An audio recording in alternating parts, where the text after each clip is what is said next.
Boa noite, pessoal. Aqui fala Bruno de Deus. Estou muito feliz em compartilhar com vocês que finalmente voltamos com as leituras coletivas aqui na Lixo Literário. E nós começamos com, assim, ó, uma leitura sensacional com o livro Com um Abraço, do Matheus Muri. Matheus, por favor, conta um pouquinho pra gente sobre vocês, sobre a sua inspiração para essa obra. Bom, boa noite, Bruno. Boa noite, todo mundo aqui. Essa obra, ela surgiu através do momento que eu passei lá no começo da pandemia, foi quando minha avó teve... É uma das, porque são três, né? São três contas, né? Uma das foi o micro AVC que minha avó teve. Por conta disso, ela teve que ir para casa, teve que ser cuidada, tudo, né? Mas estava dando meio que aquela sensação... Meio não, estava dando, né? A ideia de que ela não ia durar muito mais tempo, né? Que era um momento, assim, de despedida. Que me fez refletir um pouco sobre como é aquela sensação, principalmente para quem morre de morte natural, né? Como é aquela sensação de estar chegando de estar nesses últimos dias, assim, como será que é, né? Como será que a pessoa lida com esse tempo que sabe que é curto, né? Na mesma época eu assisti uma série, uma animação, né, do Jim Tartakovsky, chamada Primal, sobre um homem das cavernas e um dinossauro, em que um dos episódios tem uma manada de mamutes que realizam um ritual para se despedir de um parente deles que falece. Então, a ideia, sabendo dessa história dos elefantes, né, que tem o rito do cemitério ali, eu juntei as duas coisas na cabeça e foi assim que deu a ideia do primeiro conto, A Neve e a Flor, né? O segundo conto, A Mentira Mais Linda, era Natal, era época de Natal. Eu estava na academia e no sábado de manhã, e na academia foi um Papai Noel lá, né? Vestido de Papai Noel, lógico.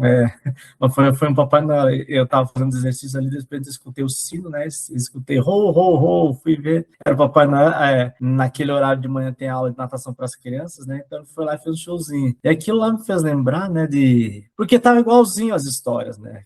Para quem cresceu assistindo os desenhos de Natal, né, os especiais de Natal, sempre tinha o Papai Noel daquele jeitinho mesmo, barba branca, o gorrinho, tudo, né? Me fez lembrar muito, né, as ilustrações, né, histórias ilustradas, né? E aqui me fez lembrar muito, né? Eu já era adulto, tudo, né? Foi recente isso, né? Pensando assim, já adulto, né, na correria do dia a dia, né, os problemas, assim, tudo. E olhar para aquela cena assim, parece um pouco estranho, mas quando você para lembrar daquela época, fica emocionante, né? E aí foi que surgiu a ideia do conto A Mentira Mais Linda, porque foi a partir da sensação que eu tive, né? Da sensação que me provocou. E aquilo também une algo que eu lembrava, que eu tinha lido, uma das leituras que eu fiz, depois que eu decidi escrever A Neve e a Flor, depois que eu já tinha a ideia e falei, vou escrever esse conto, eu comecei a pesquisar muito sobre morte, né? E um dos livros que eu li foi da Ana Cláudia Arantes, né? A Morte, um Dia que Vale a Pena Viver. Eu lembro que uma das coisas que ela fala nesse livro é que as pessoas preferem ouvir a verdade, né, do que a mentira. Por exemplo, a pessoa, se ela suspeita que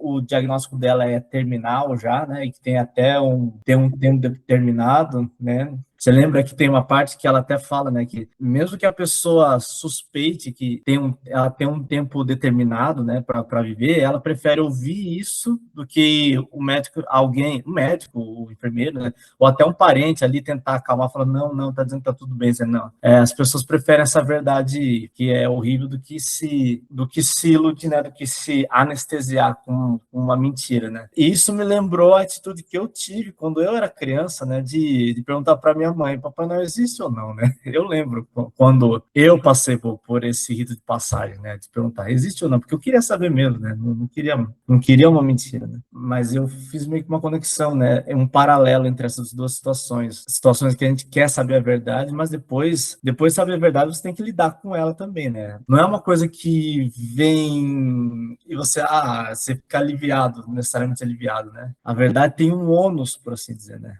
a verdade tem um ônus, não é um bônus, né? Mas é um ônus que a gente pediu, né? Porque a gente queria, né? A verdade é meio que chocante, ainda é o melhor caminho.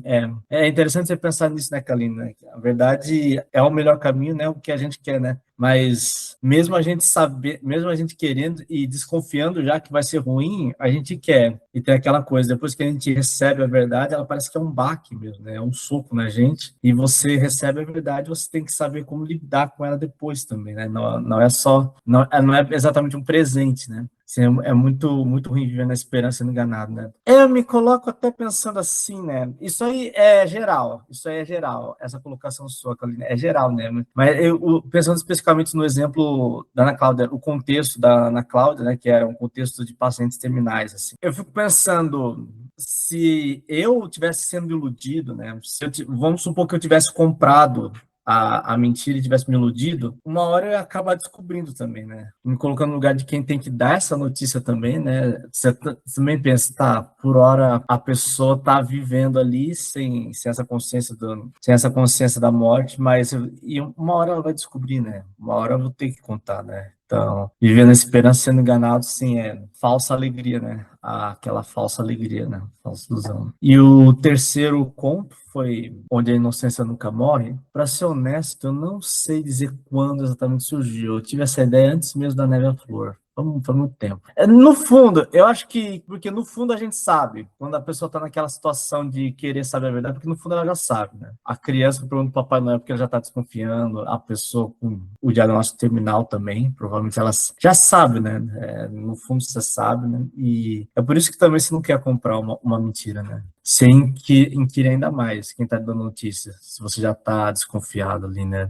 Agora, o terceiro conto, né, Onde a Inocência Nunca Morre, não sei precisar exatamente como surgiu, porque faz muito tempo, não faz muito tempo que eu tive essa ideia. Foi a primeira história minha que eu concebi, que eu sabia que ia ser conto. Eu não esperava que ia virar romance, porque até então, pulei essa parte, né, mas gente, eu escrevo desde 2015. Eu lancei meu primeiro livro em 2015. Eu escrevo desde 2013, né, 2012 para 2013. Esse meu livro aqui já é o sétimo, né? É que esse livro englobou o meu sexto, que era A Neve e a Flor era um conto separado, né? Agora eu englobei nesse sétimo livro, né? Mas antes eu tinha outros, né? Mas todos eram romances, todos viraram romances. Eram de outra linha editorial também, né?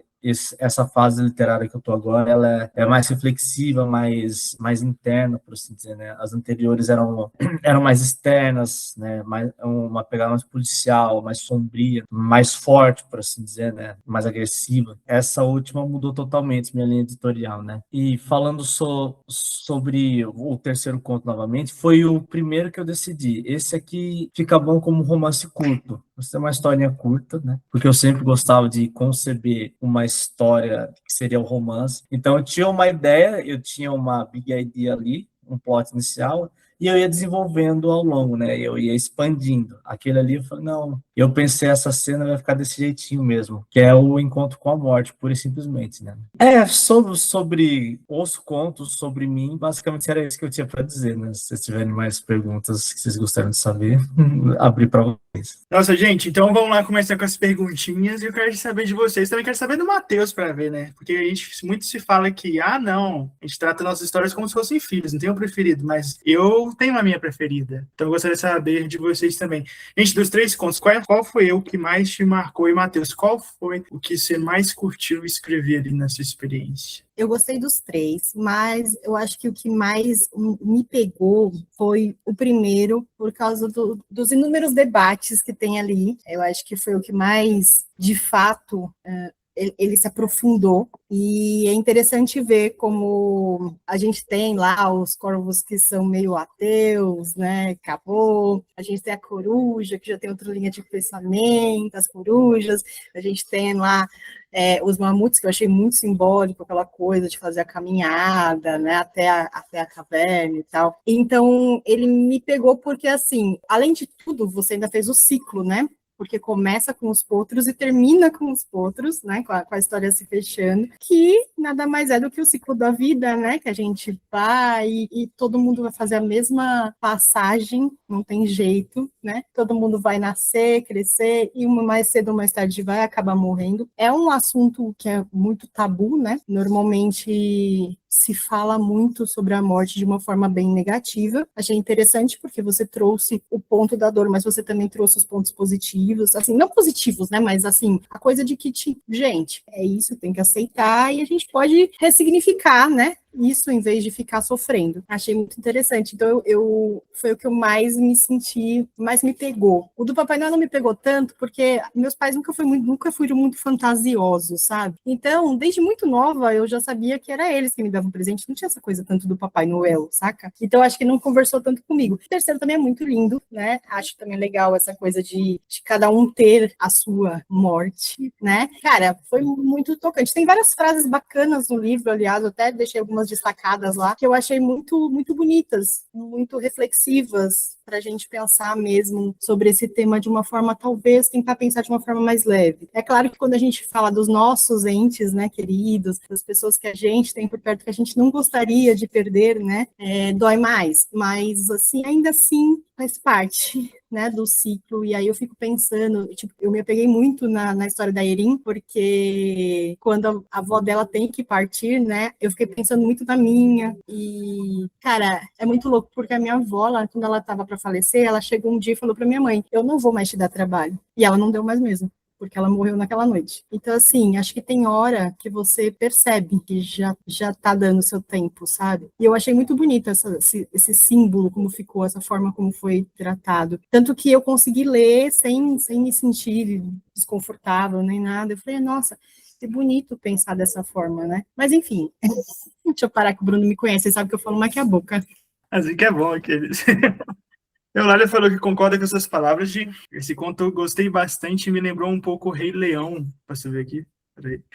E foi o conto que mais me fez refletir sobre a vida e a morte. Sim, gente, nossa, esse também me pegou. E a Karine falou, o que mais me marcou foi o primeiro, porque a história deu voz aos animais, eu achei isso muito maneiro. Eu também não estava esperando. Quando eu li assim, falei assim, caramba, muito bom. Eu curti muito essa experiência também. A consciência, os diálogos, as trocas, os ensinamentos e o amor entre a avó e a neta. E muito legal, tipo, a forma como aquela sociedade no ecossistema animal de uma época do passado funciona, né? As culturas diferentes, foi muito divertido. Eulália completa aqui, né? Afinal, o primeiro eu estranhei o começo porque era com animais. Joguei um pouco a capa. Mas antes de ver os outros contos, kkk. O segundo me lembrou como parei de fantasiar o Papai Noel. Não, tipo, falando sobre a experiência também, né? Eu curti muito a fábula que foi desenvolvida pelo conto. A história, principalmente da jornada dos mamutes, foi a que mais me pegou, porque eu achei muito simbólico aquela questão da caminhada que os seus ancestrais sempre fazem e você também tem que fazer, porque é a tradição do seu povo. Ah, eu amei a amizade entre ela e e o Tigre, que também estava nessa mesma situação, e é muito engraçado, muito bom ver que, apesar de serem meio que rivais, né, um predador e um mamute ali, eles compartilham daquele momento que eles estão na finalização da vida e acabam criando uma amizade a partir desse ponto, que não tem mais uma volta, né. Só que eu confesso para vocês que o conto que mais me pegou foi o terceiro, porque foi um baque muito rápido, principalmente depois da questão da nota de falecimento que contou sobre como foi aquela personagem, quem que ela foi, o que significou, por que ela teve aquela visão, por que ela sentiu aquela emoção quando viu aquelas crianças brincarem, né? E, tipo, gente, aquilo ali teve um peso tão grande pra mim, porque não era só o fato dela ter se dedicado a vida inteira em cuidar de crianças, mas o fato dela também nunca ter tido uma família dela própria, né? Então, isso aí pega num peso muito grande no sentido de, sabe-se lá os sonhos que ela teve, que provavelmente ela não conseguiu realizar, sabe-se lá as oportunidades que ela perdeu, ou se ela, como a gente não sabe mais profundamente sobre a personagem, fica muito no nosso imaginário e me fez refletir muito sobre o meu eu, tipo, o que vai acontecer quando eu estiver nesse momento, eu estiver vislumbrando alguma coisa na minha frente, e o que vai passar na minha cabeça nesses momentos, que são os momentos finais. Aí eu fiquei brisando nesse conto durante horas e horas e horas e horas e horas. A Karine completou aqui. O segundo meio que me assombrou, porque eu acabei com a ilusão da minha filha quando ela tinha 6 anos. Que foi quando eu disse a ela que Papai Noel não existia. Me sinto meio culpada sempre que lembro. Vai ter a hora, né, gente? Tem uma hora que não dá mais para segurar, não.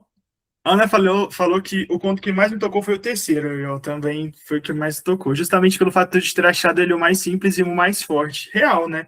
Foram poucas páginas, mas deu aquele impacto bem Certeiro. Ali falou que gostou de todos os contos, mas o primeiro, por ser uma fábula com animais e ao mesmo tempo carregar todos esses sentimentos iguais a nós, isso foi bem marcante para mim. Sim, várias metáforas de culturas diferentes entre os animais que se assemelham com as nossa cultura e nossas crenças. Eu achei essa construção muito legal. E eu gostei muito da apêndice que você colocou para explicar para nós sobre os animais e as características, que a gente viu o cuidado que você teve na pesquisa em implementar essa cultura dentro da característica dos animais, Matheus.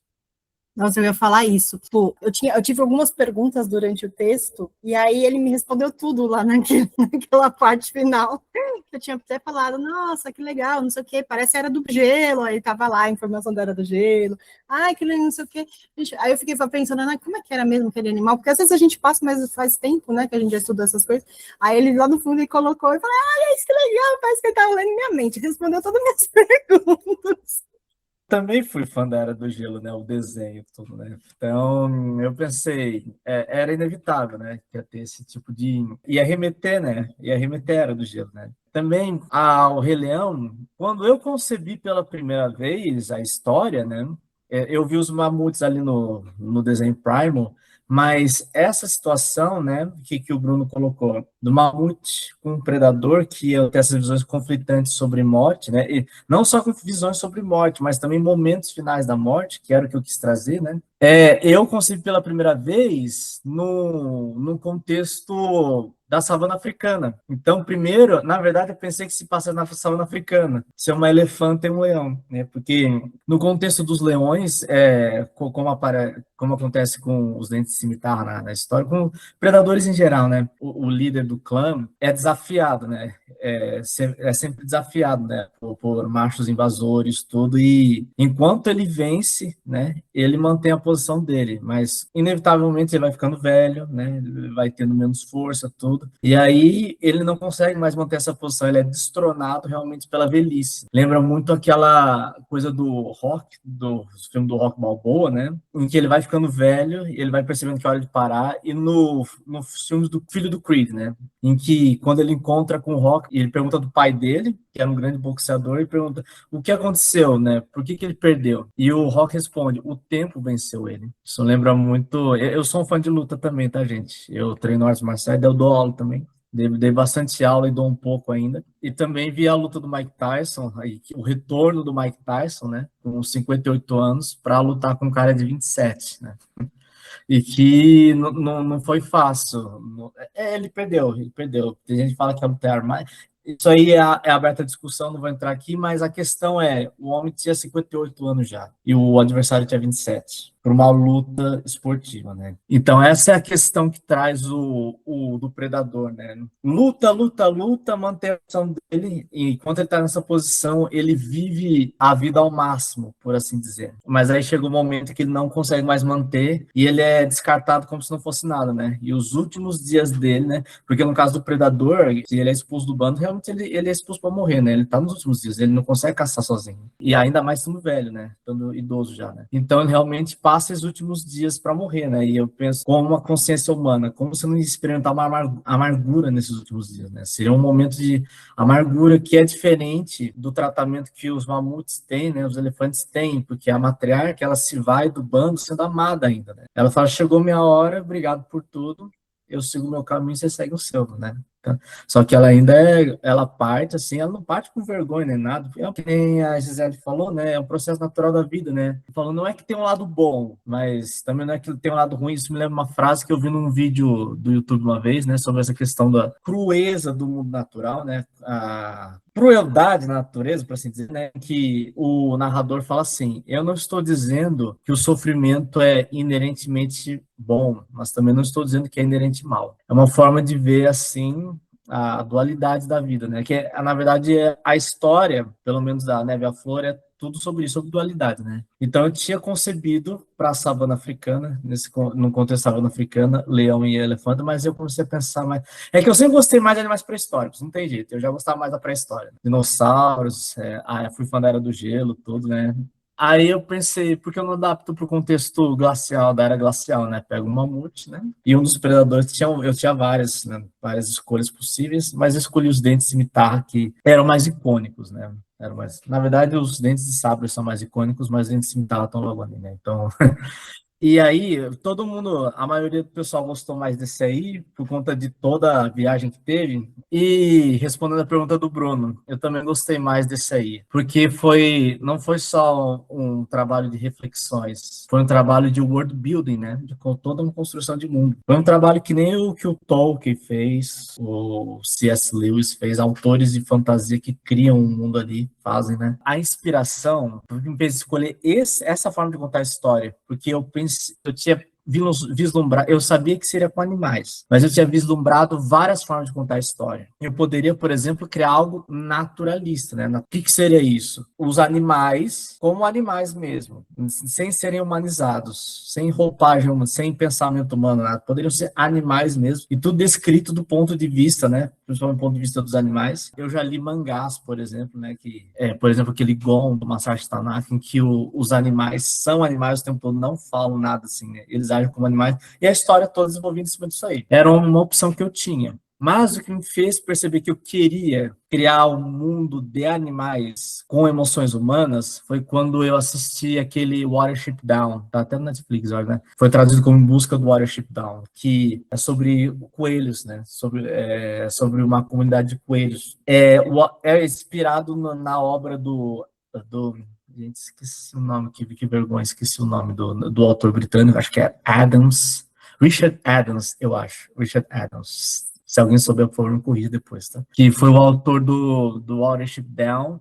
Que qual foi a ideia dele? Ele criou coelhos, sociedades de coelhos, com religiões até, né? Ele cria uma religião para os coelhos. Essa religião, inclusive, explica o porquê dos coelhos sofrerem tanto, porque os coelhos são vistos, no mundo animal mesmo, os coelhos são vítimas de todos os predadores, né? Águias, raposas, né? Todos os animais predam os coelhos ali, né? Por que eles devem sofrer tanto, né? E tem uma explicação, tem uma mitologia por trás disso, na história. Eles têm até seu sistema político, né? Como eles constroem suas sociedades ali, tem um sistema político, tem uma linguística até, né? Tem alguns traços linguísticos ali. E eu falei, nossa, isso aí é o que eu quero para minha história. Eu quero criar um mundo mesmo, né? E realmente eu pude viajar, né? Vocês percebem que a partir de cada animal eu criei uma religião ali, né? Baseado nas religiões reais. A ideia era um debate religioso bem discreto, né? Porque é fictício, mas você consegue fazer a correlação ali, né? Debates de sistemas filosóficos, assim, né? Os corvos, eu diria que, na minha visão, os corvos não seriam ateus, porque eles são um caso interessante. Eles acreditam numa divindade, numa criação, mas eles entendem que não há uma vida após a morte como uma bênção, né? Não há uma eternidade para sua alma, como uma bênção da própria criação, né? Porque essa criação entende que a eternidade não é uma bênção. E do ponto de vista das corujas, a divindade conseguiu suprir esse problema através da reencarnação, né? O sistema de reencarnação.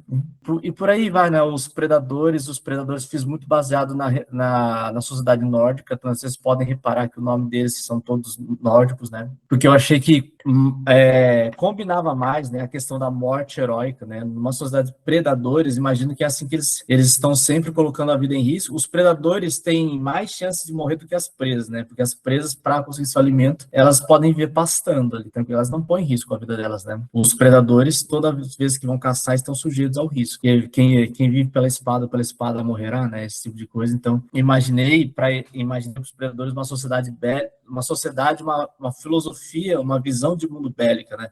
E com certeza também uma visão de morte bélica, né? Até aquele cântico ali, né? O cântico, na hora que o Roar morre, todos os predadores, o clã dele, pelo menos, começa a citar um cântico fúnebre. Foi baseado numa estrofe de uma música que eu gosto muito, que chama Valhalla Calling Me. Valhalla está me chamando, né? É uma estrofe em que ele fala assim: Wind and the waves will carry me. O vento e as ondas vão me carregar. Wind and the waves will set me free. O vento e as ondas vão me libertar. Que é o funeral viking, né? Aquele funeral em que colocava o morto ali no barco, e o barco carregava, e aí soltavam as flechas em chamas para ser cremado ali no mar, né?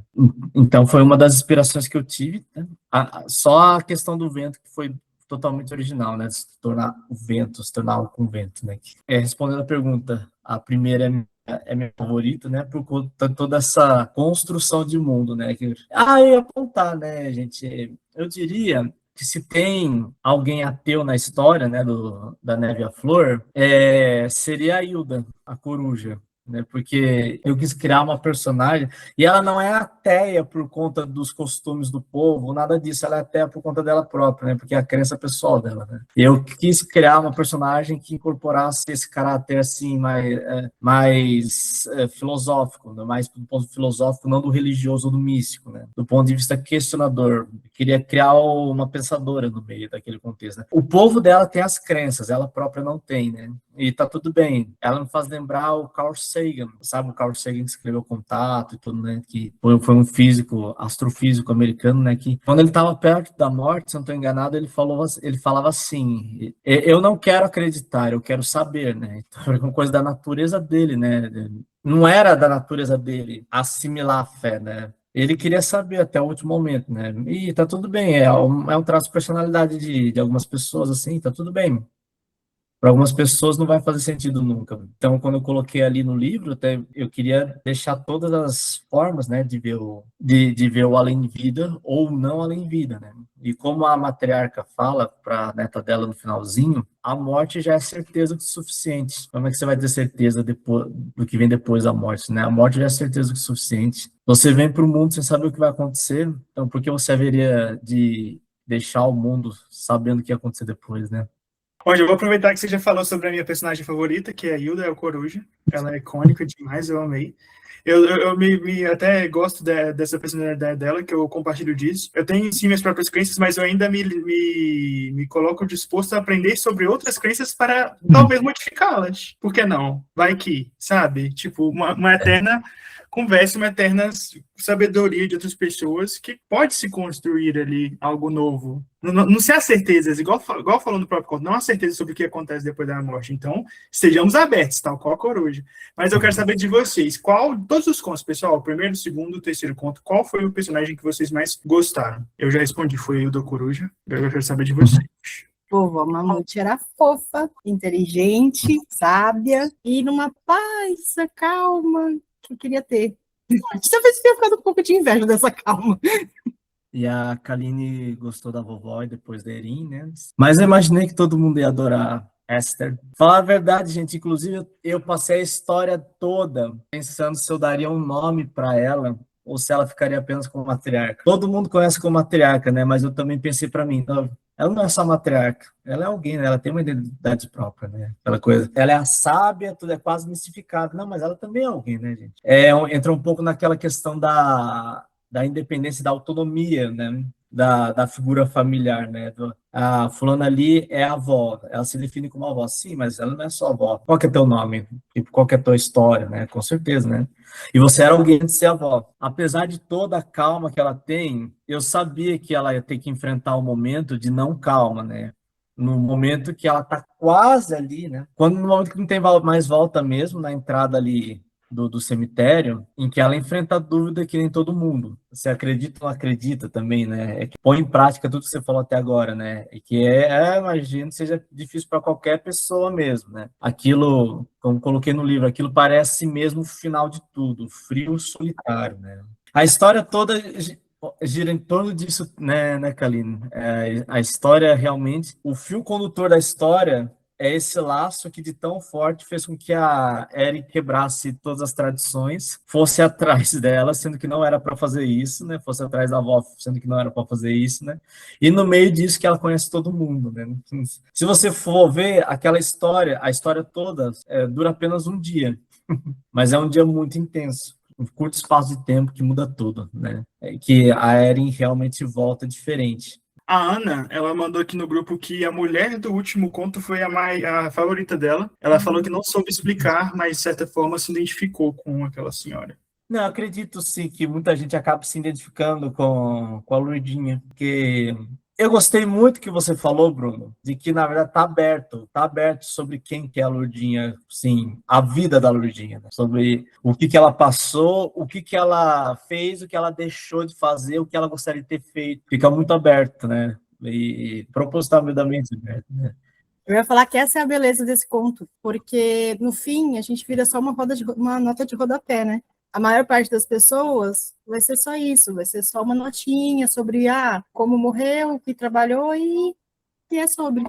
E ainda que aquela nota foi uma nota mais afetiva, né? Foi feita por pessoas que de fato a conheceram, trabalharam com ela, né? Porque você percebe que foram pessoas que trabalharam, pela forma como descreve o trabalho todo. Mas as notas, por exemplo, você vê no jornal, né? Nota de falecimento, aí é algo mais tipo, totalmente neutro. Quando a gente vai no cemitério, a gente só vê aquilo, né? Por exemplo, Maria de Lourdes, 1929, 2020, né? Fica aberto para nós, né? O que nós vemos dela ali, ela parece ser bem solitária. Parece que a natureza do trabalho dela como um todo foi algo bem solitário, né? Posso dizer, né, que eu não vou falar fardo, porque parece que é algo ruim, mas também eu não queria dizer algo que seja só flores. Essa missão talvez, né? Essa missão de cuidar de outras pessoas é bem solitário por natureza, porque na verdade a pessoa de quem você está cuidando não é companhia, né? Não é exatamente uma companhia com quem você pode falar, desabafar essas coisas, né? A pessoa que você está cuidando é alguém que depende de você. Então, isso não é exatamente companhia, né? Então, uma pessoa que cuidou dos outros a vida inteira pode sentir muito solitária, ainda porque ela pode chegar ao final da vida dela e pensar, cuidei de todo mundo, quem cuida de mim agora? Eu pus as necessidades dos outros à frente das minhas durante minha vida inteira. Agora acabou. Não, tipo assim, o que você falou agora, ixi, e, tipo, foi muito simbólico, a reflexão que você compartilhou agora com a última cena, que é uma criança, que a morte que se cria ali uma personalidade de uma criança para levá-la. É como se a morte agora falasse assim, não, você se dispôs a cuidar dos pequenos, agora é a vez deles, né? De guiarem aí. Muito bonito. E ali, falou que a personagem favorita dela foi a Eren, que mostra que muitas vezes não estamos preparados para as perdas e sofremos com isso. Podemos reagir, às vezes, de forma mais rápida ou internalizar sentimentos. Total. De novo, né? Aquele momento em que a Eren podia ter se despedido, ela não estava pronta. A hora que era para se despedir, ela não estava pronta, né? E ela não estava pronta por quê? Porque ela achou que ela ia conseguir lidar melhor com a situação se ela internalizasse e se afastasse, né? Ela tentou lidar com a situação por meio de um afastamento, até por um ponto de vista de proteção emocional, né? Até por um senso de autopreservação emocional, ela tentou se afastar, né? Que é uma coisa que pode acontecer mesmo com a gente, né? Quando a gente está vivendo esse luto antecipado, a gente meio que já vai se despedindo da pessoa, na nossa cabeça mesmo, a gente já vai se despedindo da pessoa, né? Porque a gente espera aí não sofrer tanto, né? Quando chegar a hora. Só depois que a avó dela vai embora, que ela percebe que a chance foi, que ela percebe que ela não ficou melhor, ela não se sentiu melhor com isso. Né? Porque ela percebe também, eu vou perder minha avó, quer eu me despeça dela, quer não, né? É por isso que a Eri também é outro personagem simbólico, né? É a forma de lidar com o luto, né? E a história toda é ela aprendendo a lidar com o luto, porque ela é o personagem mais jovem de toda a história. Ela e o Konak, né? Que é o Potro, né? Os dois aprendendo a sua própria forma, né? Esses personagens jovens, né? Que representam a inocência essa inocência ainda de que as coisas não duram para sempre. É um rito de passagem, né? Na verdade, praticamente todos os contos, quase, né, lidam com essa questão do fim da inocência, né, do rito de passagem, principalmente em reconhecer que as coisas não duram para sempre, né, ou que não são da forma que a gente acredita para sempre, né. Ela coloca a vida dela em risco também, não vamos esquecer, né? Ela é quase morta no mesmo dia, né? Ela é caçada e quase morta. Ela encontra aqueles dispostos a ajudá-la, né? Ela encontra aqueles que não, porque, querendo ou não, quando ela parte por aquele caminho, ela tá à própria sorte. Né? Foi perigoso, muito perigoso o que ela fez, né? Ela tá lançada à própria sorte. Isso é outra coisa que, por conta da inocência dela, ela não levou muito em consideração também, né? Ter se arriscado tanto. Mas, como diz a avó dela, né, Esther, no finalzinho, acho que ninguém nunca chegou tão longe para querer dar um último adeus, né? Eu diria que não, Kaline, porque todo mundo aqui falou do personagem favorito, e eu queria fazer um parênteses aqui, não que seja o meu favorito, mas cada um eu gostei de escrever de uma forma diferente. E o Bjorn, o urso, né? Eu gostei de escrever, sabe por quê? Porque ele é ridiculamente simples. Como assim, ridiculamente simples? Ele faz as coisas porque ele pode. Sou maior e mais forte que você, eu tomo o que é seu. Simples assim, né? Simples assim. Não é só questão de sobrevivência, né? Eu diria que ele é um tirano mesmo. Ele é um bully, né? Assim, dos arquétipos que você tem entre os arquétipos que você tem na Neve e a Flor, né? A Ares seria a inocência. A matriarca Esther, como a Gisele disse, ela seria a sabedoria, né? A Hilda seria a filósofa, né? O questionamento, né? O Roar seria o guerreiro. Ele representa o arquétipo do guerreiro. E o Bjorn, né, o urso, ele é simplesmente o bully. O valentão, ele é o valentão do pedaço mesmo, né? O tirano, né? Que pela força ele faz o que quer, né? Assim, ridiculamente simples, né? Essa seria tipo a beleza desse personagem. Ele é ridiculamente simples. No meio de tantos personagens complexos, vivendo tantos dramas complexos, aparece o Bjorn, que ele é simples, assim, ele não é difícil de entender, né?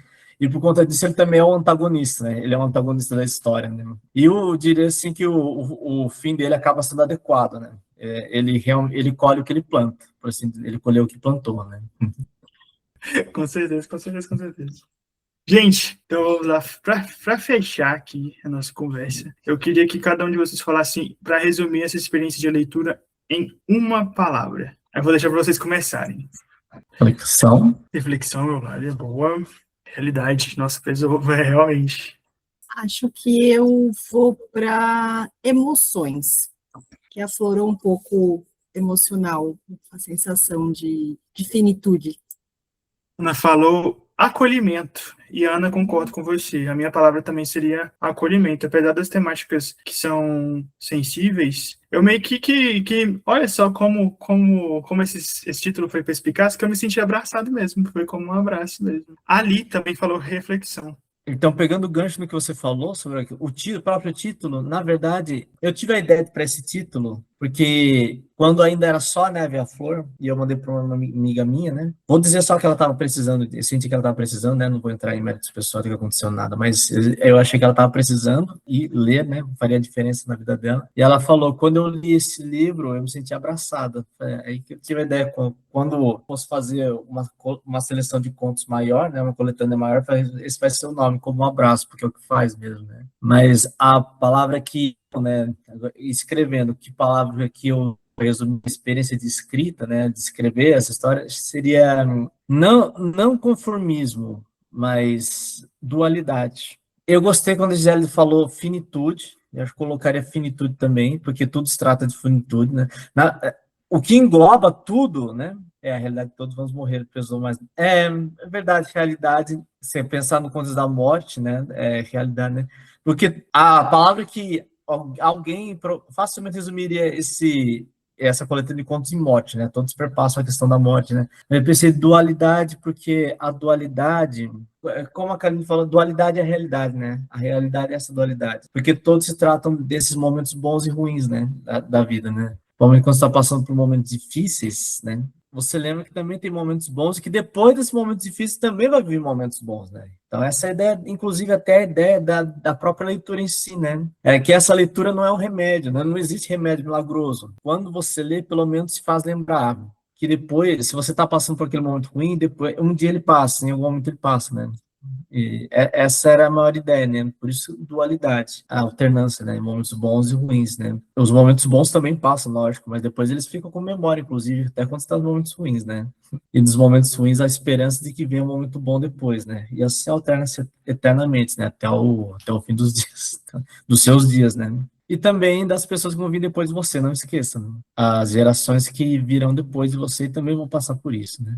Total, afinal, a única certeza que temos sobre a nossa finitude mesmo, sobre a vida, né? Muito, não, sério, tipo, Matheus, foi uma grata surpresa essa leitura. Foi muito, muito boa, foi acima das expectativas. Pelo menos a minha experiência foi muito, muito boa mesmo. E eu gostaria que você compartilhasse com a gente, com quem está assistindo também essa live no futuro, quiser ler esse livro e compartilhar com a gente nos comentários o que eles vão achar, as impressões. Onde eles podem encontrar Como um Abraço? Gente, Como um Abraço está na Amazon e que para quem tem Kindle, está no Kindle Unlimited, tá? Vocês podem ir direto, eu acredito que muita gente tem aqui. Quem não tem, pode encontrar na Amazon, na versão e-book, está disponível só em e-book por hora, tá? Quem quiser também procurar pelo Instagram, é só entrar na minha página do Instagram, @Mateus_More Batista, tudo junto, né? More com 2 Os. Tá aparecendo aqui, né? More com 2 Os, né? Na descrição, né, da minha bio tem o link que te direciona direto pro livro, né? Se quem quiser pelo Instagram, quem tiver Kindle ou quem quiser achar pela Amazon também pode, tá? Lembrando, pessoal, que os links vão estar aqui direto para você clicar e já garantir o seu exemplar também. Aí você vai lá, lê, volta aqui e deixa nos comentários essas impressões também. Pessoal, antes da gente fechar, por favor, eu deixo aberto o espaço caso vocês queiram fazer suas considerações também, os participantes. Tá, então vou aproveitar para agradecer. Obrigada, Matheus. Muito legal, adorei o livro, adorei as histórias. Acho que é importante a gente também dar espaço para assuntos mais delicados, né? E acho que a maneira como você conduziu um assunto tão delicado como esse foi muito bonita, muito poética, e eu achei sensacional. Então, parabéns pelo trabalho, adorei, amei. E obrigada, Bruno, por colocar-nos todos juntos novamente para lermos mais uma vez. Faça mais vezes. A gente queria muito agradecer a vocês também, a Eulália, a Carolina, a Ali, a Ana, todos os parceiros que vieram nessa jornada junto com a gente. Sério, tipo, foi uma jornada muito, muito mais incrível, né? Muito mais abrangente. A gente adorando ver as resenhas de vocês nos perfis. E é muito importante, né, a gente compartilhar para que esse livro alcance mais pessoas, eles também se sintam acolhidos, desafiados, reflexivos. Então, se você vier a ler e assistir esse vídeo, leia e também deixe suas avaliações, tanto na Amazon quanto no Scoob, porque cada vez mais avaliações faz com que esse livro chegue a mais pessoas. Mais uma vez, obrigado, pessoal, por vocês estarem aqui presentes. Obrigado, Matheus, pela confiança no nosso trabalho. E vamos para cima, vamos fazer esse livro chegar a mais leitores. Gente, obrigado mesmo para todo mundo. Muito obrigado, viu, Bruno? Até pelas ideias que você deu de adiar até abril, né? Por conta de que era carnaval ainda, por ter dado essa ideia de esperar até abril. E Gisele, Kaline, Eulália, todo mundo que está no grupo também, desculpa. Ali também, a Ana, muito obrigado mesmo, viu, gente? Eu estou acompanhando as resenhas que vocês fizeram também, resenhas, reels, tudo lá no Instagram. Muito obrigado mesmo por terem feito isso aí, muito obrigado por terem participado, tá? Terem participado, aceitado esse convite da leitura coletiva, da leitura coletiva do Nicho Literário. Eu gostei muito de conhecer vocês. E só uma atualizaçãozinha em tempo real, minha voz está viva, tá, gente? Depois de tudo aqui, a minha avó está viva. Inclusive, aquele assunto delicado que eu falei para a gente esperar um pouquinho para entrar, justamente porque ela tinha voltado do hospital hoje. Ela está lá embaixo, tá? Eu tive que ajudar a entrar aqui tudo, tá? Chegar em casa, tudo. Ela está lá embaixo, tá? Não está sozinha, tá? E amanhã ela faz 97, aniversário de 97 anos amanhã, 2 de abril. Obrigado, viu, gente? Obrigado mesmo. Obrigado a gente. Nossa, se tornou mais especial ainda nesse momento. Eu emocionei. Muito obrigado para de todos. A gente fica por aqui. A gente continua conversando lá no grupo do pessoal, porque ainda vai rolar sorteio. Abração, pessoal. Abraço, gente. Até mais ver.